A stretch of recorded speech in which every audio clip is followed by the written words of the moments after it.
What is up, guys? Bonjour, this is Julien, the French winemaking guy who makes wine videos here on YouTube. Yes, wine videos, and we are looking at how to pronounce the name of one of the top estates of the left bank of the Médoc area in the Bordeaux wine region of France.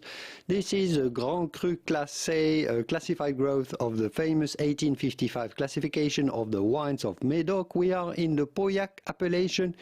This chateau belongs to the same owner as the Mouton Rosthchild, the Baron Philippe de Rosthchild, or Domaine Baron Philippe de Rosthchild.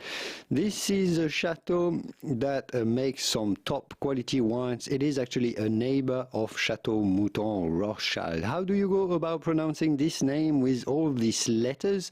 Chateau d'Armaillac. Essentially, the ILH there would sound just like it was a Y. Just pretend there's a Y there and it make a lot more sense. Chateau d'Armaillac. Chateau d'Armaillac, Pauillac wine, Grand Cru Classé. If you want to learn more about the 1855 classification, here is a video detailing everything that you need to know about it. And here are many more videos to learn more about Bordeaux wine. I leave you to it, and I will see you soon in the wonderful world of wine. Au revoir. Bye-bye.